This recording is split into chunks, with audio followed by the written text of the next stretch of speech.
izin, saya Mi dari Pro 3 RRI, Pak, izin untuk dialog pagi ini saya sambungkan sekarang ya dengan presenternya Mbak Natasha ya, Pak Hufron. Siapa presenternya, Mbak? Dengan Mbak Natasha, Pak. Oh, Natasha, siap. Siap, iya, ditunggu disapa Pak Hufron, selamat pagi. Kilas Berita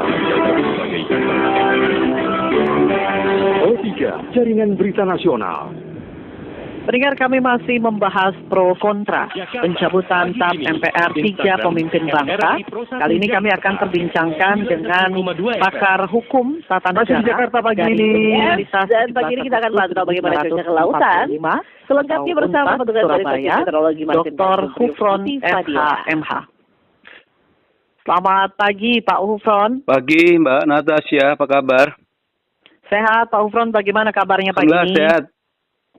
Baik, Pak Hufron, kami membahas terkait topik kami pagi ini, pro kontra pencabutan TAP MPR 3 pemimpin bangsa. Tapi mungkin masyarakat kita bertanya-tanya, Pak Hufron, apa sih implikasi bagi hukum tata negara sendiri dengan dicabutnya TAP MPR RI terkait 3 nama Presiden Republik Indonesia terdahulu. Pak Hufron, silakan Pak. Pertama, Mbak Natasha, sebenarnya kalau kita merujuk pada ketetapan MPR nomor 1 tahun 2023, itu MPR ditugaskan untuk melakukan peninjauan terhadap materi dan status ketetapan MPRS dan MPR mulai tahun 60 sampai dengan tahun 2002. Dari hasil peninjauan yang dilakukan oleh MPR terdapat 6 kategori.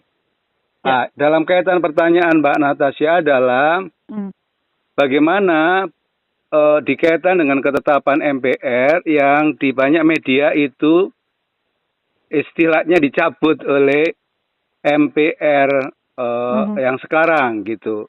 Ya. Pertama adalah terkait dengan ketetapan MPR nomor 2 tahun 2021 tentang pemberhentian Kiai Haji Abdurrahman Wahid.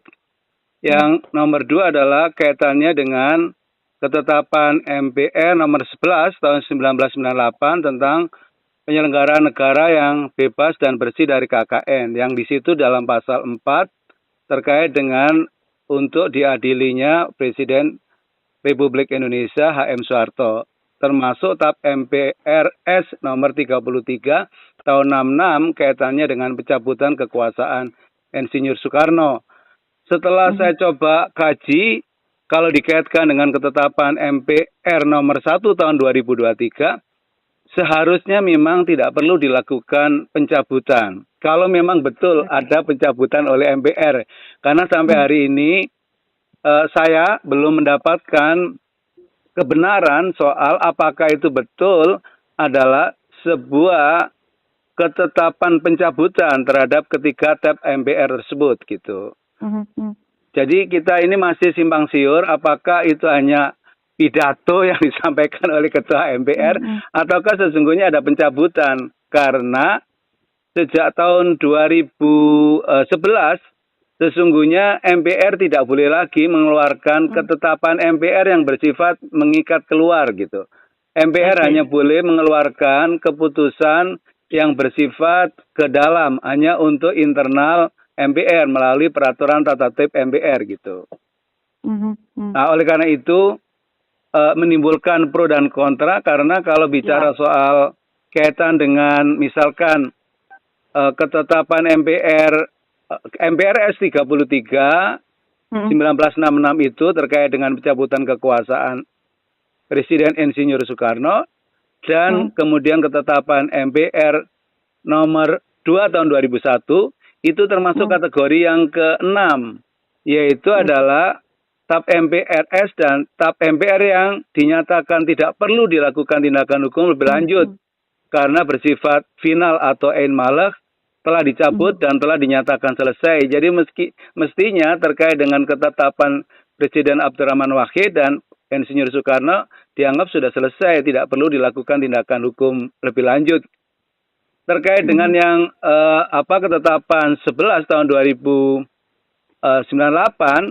terkait dengan penyelenggaraan negara yang bebas dan bersih KKN itu termasuk kategori yang keempat, yaitu TAP MPR yang dinyatakan tetap berlaku sampai dengan terbentuknya undang-undang.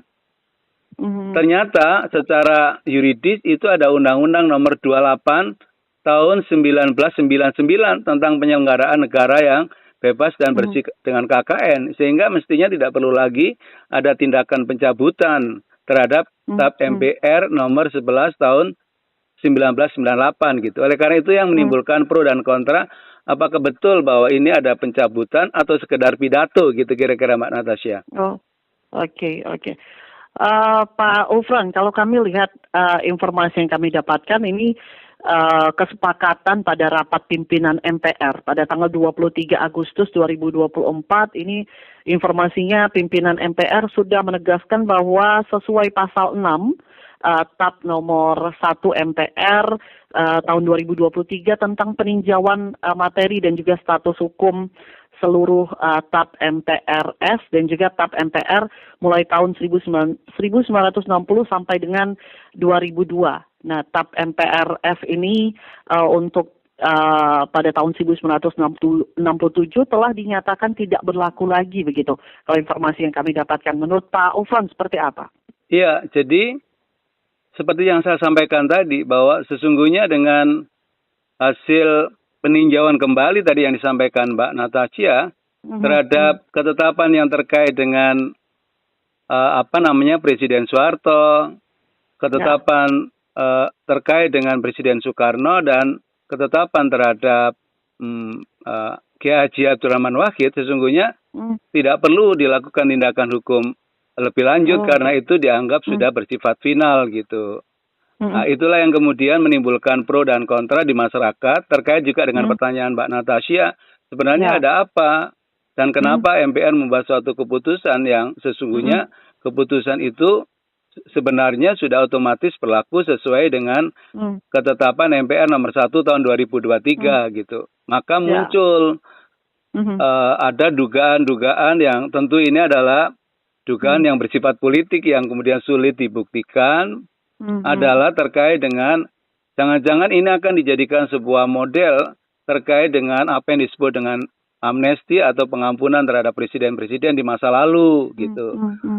Dalam konteks untuk masa depan gitu. Maksudnya ini ada sebuah model, ada sebuah pengalaman bahwa MPR telah memberikan pengampunan misalkan terhadap Pak Presiden Soekarno, bahkan Pak Karno telah diberikan anugerah gelar pahlawan itu di tahun 2012 terkait dengan keputusan Presiden nomor 83 kalau tidak salah, yang keputusan Presiden 84 di tahun 2012 itu dianugerahkan gelar pahlawan terhadap Muhammad Hatta gitu. Maka sesungguhnya adalah atas dasar prinsip itu ya tentu orang mempertanyakan loh, apakah juga terhadap Gus Dur tidak perlu diberikan sebuah anugerah gitu. Tetapi dalam prakteknya akan sulit kalau semata-mata mendasarkan ketetapan MPR nomor 1 tahun 2003 karena faktanya agak sulit mengurus gelar kepahlawanan karena masih dianggap nyantol di situ terhadap keputusan itu. Maka sesungguhnya ini adalah satu persoalan di satu sisi dianggap ada sesuatu agenda politik yang tersembunyi dalam rangka menemukan model dalam konteks ke depan ada model amnesti terhadap presiden. Kira-kira begitu diskusi di publik itu Mbak Tanasya. Baik. Pak Ufron, artinya kita juga mungkin bisa memberikan pandangan kepada masyarakat yang kemudian kontra terhadap hal ini begitu. Bagaimana kemudian masyarakat harus menyikapi terkait TAP MPR RI yang ini informasinya di pencabutan 3 nama Presiden Republik Indonesia terdahulu dari TAP MPR RI begitu Pak Ufron? Ya, kalau menurut saya sesungguhnya tanpa dilakukan tindakan yang quote and quote itu dilakukan pencabutan, walaupun kita ini tidak harusnya kalau ketetapan itu andaikan boleh dilakukan pencabutan harusnya dengan ketetapan pula. Tapi sejak tahun 2011 MPR itu tidak diberi kewenangan lagi untuk membuat ketetapan yang bersifat mengikat keluar, itu persoalannya gitu. Sehingga kalau bicara bagaimana pandangan kita untuk kemudian memberikan insight untuk masyarakat adalah menurut saya mestinya terhadap Presiden Abdurrahman Wahid tanpa dilakukan pencabutan sekalipun, karena secara otomatis by law itu berdasar TAP MPR nomor 1 tahun 2003, beliau sama dengan Pak Karno sudah bisa diusulkan untuk apa yang disebut sebagai penganugerahan pahlawan nasional gitu. Dengan begitu sehingga misalkan perlu ditarik terkait buku-buku yang ada di dalam pelajaran di SD, SMP, SMA tentang sesungguhnya pemberhentian Presiden Abdurrahman Wahid itu yang diduga adalah merupakan tindak pidana korupsi, ternyata kan tidak betul gitu. Model-model yang itu menurut keluarganya Gus Dur harusnya ditarik dari peredaran gitu, supaya tidak menimbulkan ambigu sejarah gitu. Untuk diluruskan sejarah bahwa Gus Dur tidak melakukan tindak pidana korupsi karena buku-bukunya bilang begitu. Padahal ini kan semata sebenarnya, mohon maaf Mbak Tanis, ada rezim begini. Setiap masyarakat itu memiliki rezim kebenaran sendiri, yaitu kebenaran politik secara umum. Jadi pada saat tertentu misalkan di zaman Belanda Pangeran Diponegoro dianggap musuh, tapi bagi bahasa Indonesia itu adalah pahlawan gitu.